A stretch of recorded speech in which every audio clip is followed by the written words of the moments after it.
ఏ నువ్వు ఒకసారి ఇటు తిరుగు. నీ గురించి నువ్వేమనుకుంటున్నావు? నువ్వేమైనా పెద్ద ఎలిజబెత్ రాణి అనుకున్నావా? లేదా దేవుడు ఏమైనా స్పెషల్గా నిన్ను భూమి మీదకి మ్యానుఫ్యాక్చర్ చేసి పంపాడు అనుకున్నావా? లేదు కదా. నువ్వు అందరిలాంటి అమ్మాయివే. వాడిని నీతో కంపేర్ చేస్తే అన్నిట్లోనూ నీకంటే వాడు 100% ఎక్కువే మావాడు. యాటిట్యూడ్కి కేర్ ఆఫ్ అడ్రస్సే మార్జిన్. అవన్నీ వదిలేసి నీ ముందు నుంచున్నాడు. ఎందుకో తెలుసా? నువ్వెక్కడ వెళ్ళిపోతావో నిన్ను లైఫ్లో మిస్ చేసుకోకూడదనే ఉద్దేశంతోనే. హాస్పిటల్లో అడ్మిట్ చేయడానికి అప్లికేషన్ ఫామ్లో వాడి పేరుకి బదులుగా లవర్ అని రాశాడంటే వాడు నిన్ను టేక్ ఇట్ ఫర్ గ్రాంట్లా తీసుకున్నాడని అర్థం కాదు. వాడి పేరు కూడా మర్చిపోయేటంతలా నిన్ను లవ్ చేస్తున్నాడని అర్థం చేసుకో. అది వాడి క్యారెక్టర్.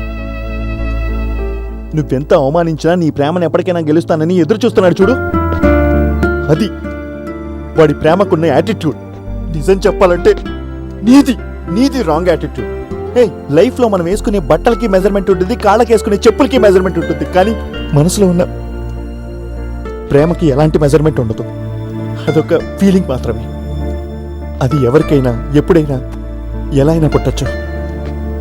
మీలాంటి అమ్మాయిలకి అది అర్థం కాదు. నీకైతే అస్సలు అర్థం కాదు. ఎప్పటికీ అర్థం చేసుకోలేవు కూడా. అర్థం కాదు నీకు. నీకొక మాట చెప్తా, గుర్తుపెట్టుకో. నేను చూసిన చాలా మంది అబ్బాయిల్లో సిన్సియర్ లవర్ ఏమో అర్జున్. నువ్వు వాడి ముందు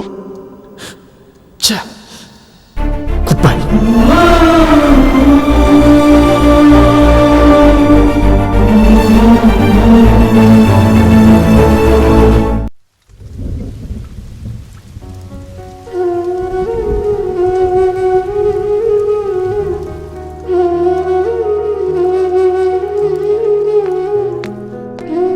ఏ నందు, నీకోసం ఎక్కడెక్కడో వెతుకుతుంటే నువ్వేంటే ఇక్కడికొచ్చి కూర్చున్నావు?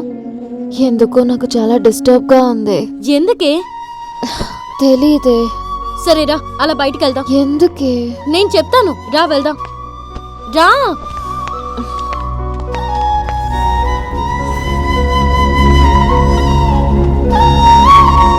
నందు, నాకు సంతోషం వచ్చినా బాధ వచ్చినా నేను ఇక్కడికే వస్తాను.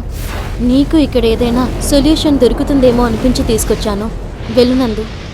నువ్వు వెళ్ళేసిరా, నేను ఇక్కడే ఉంటాను.